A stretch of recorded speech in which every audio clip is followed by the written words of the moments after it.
The Toronto Raptors made another sneaky good signing to close out this year, bringing in an absolute three-point sniper into this mix. And frankly, he got to play last night against the Brooklyn Nets and really showing Masai Ujiri's ability to bring in and acquire talent. And yes, everyone's worried about winning games, and last night against the Brooklyn Nets was very crucial to close off this year in regards to maximizing our chances of getting Cooper Flag, getting one of those top overall selections in this year's NBA draft. But the reality is the tank can officially be called off. It can be officially declared over, and we'll discuss why out here in this video. So much to break down in this one, but folks, before we dive into any of that, I do want to send a reminder that we are officially back. We have officially made our return to Spotify, Apple Music, all these different podcasting platforms. So if you want to check out all the vids, all of the content we're putting up here on YouTube, out there on these other platforms, listen on the go, you can check out Raptors Digest, Apple Podcasts,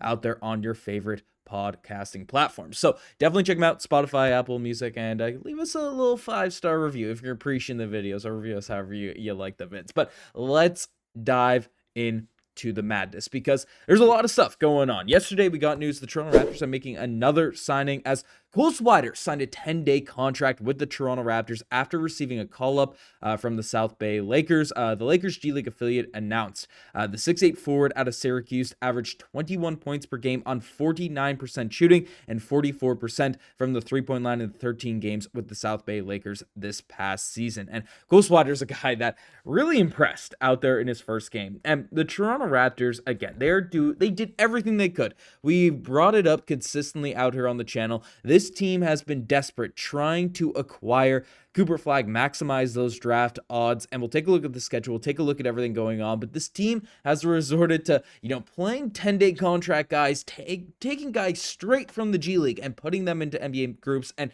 frankly, there are so many teams desperate right now. Our schedule has been so easy to close out this year that it doesn't matter. And frankly, Cole Swider looked too good to be playing in this game. And, take a look at his stats. He's a very, very interesting player just in his own right? He's 6'9", average 220 pounds. His NBA career, there's not enough of a sample size to actually have decent takeaways from this. But you get some more interesting info out here in terms of, not even his NBA stats, but in the G League, what he's been able to do. And his highlights by Dave McMenamin were already highlighted, but he's shooting 92% from the free throw line, so 44% for the three-point stripe. And look at this, on 10 attempts per game. This man is shooting 44% from behind the three-point line on 10 attempts per game. And yes, I get that it's in the G League. I get that, it's the South Bay Lakers and all that type of stuff. But you can't fake that volume. The three-point line isn't closer. It's not, a high school three-point line or something along those lines. Like, this dude is absolutely sniping shots at an extremely high volume. And him playing the forward position, he's not like a small guard or anything like that.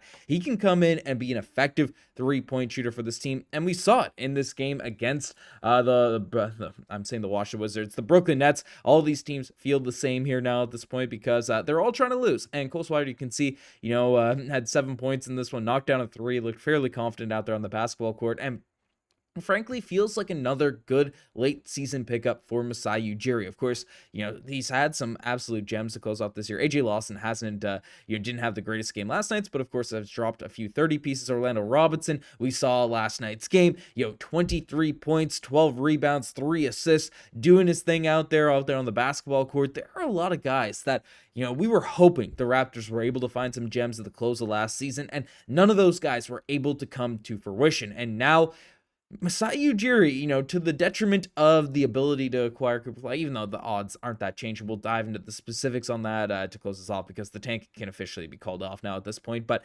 the young guys, the deep bench guys, the 10-day guys, all these players are impressing, for what their expectations actually are to close out this season. Last night's game was no exception, right? Swider played well. Jameson Bowell knocked down a few threes. Our second-round picks played well. Jonathan Mobo's doing his thing out there on the basketball court, 16 points.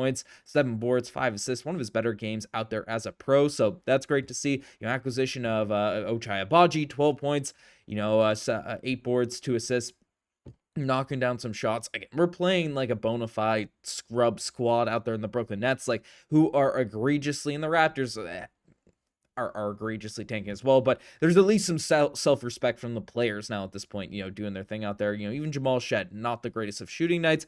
Shed heads are going to be pretty happy with still the level of intensity he's playing with, his ability to facilitate, his ability to just keep the game flowing out there at the point guard position. And then, of course, RJ Barrett, Scottie Barnes, didn't even have to have either of them go crazy. This team, it just got scoring, just got some effective production all around, this entire group. So again, not going to overanalyze any of these games where we're facing off against an absolutely just abysmal Brooklyn Nets squad, but it does have some serious implications in regards to what we can expect from this team going forward. Josh Lundberg put it pretty clearly. He said, "It's been clear for a while the Raptors are not out taking the Nets or the Sixers. There was a time and a way if they wanted to do that, but both teams have reached a level of bad that would almost be commendable if they weren't subjecting themselves to countless innocent fans to it every couple days.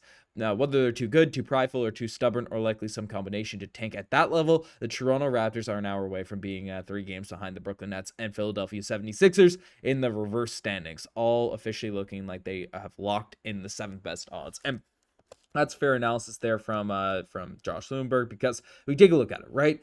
So if you're not familiar with this draft lottery kind of, order, the Raptors, the worse record you have, then the closer you get to, maximizing your draft odds. And you can see the percentages, the likelihood of getting a top 4 pick. And right now, after last night's win for the Raptors, loss for the Nets, the Sixers and the Nets have essentially really given themselves a nice cushion to close off this year in terms of the draft positioning. Because, again, looking at it, if we're taking a look at the Raptors schedule, it is still very easy to close off this year.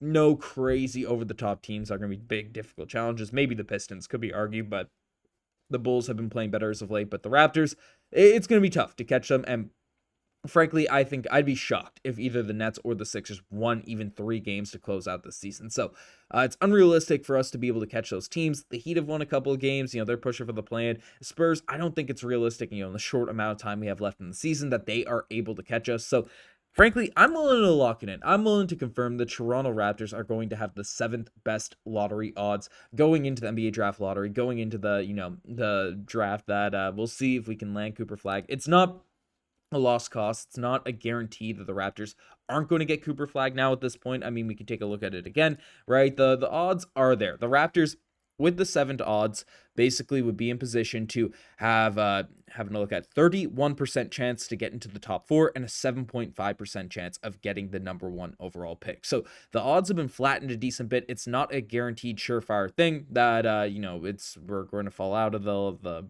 positioning to be out of there, but of course the odds did drop when we the Sixers and the Nets ended up tanking. So that's the reality of it. That's just what we're going to live with. But the benefit of this now is we can fully watch Toronto Raptors games with hopes of winning. We can root for this team without having any split hearts, any like, oh, this is bad in the long term, this is bad in this. Like, the Toronto Raptors fans can now officially root for our team to get some W's, and it'll be interesting to see if we bring Ingram back now that the tank can officially be called off, and see if this team does try to build up some momentum going into next season. So let me know what you guys think about all of this in the comment section down below. What were your thoughts on the Raptors new signing of Cole Swider, and how are you feeling about this team here now at this point? You guys best take it as far. Subscribe to the channel if you guys haven't already. Anyways, I'm signing out.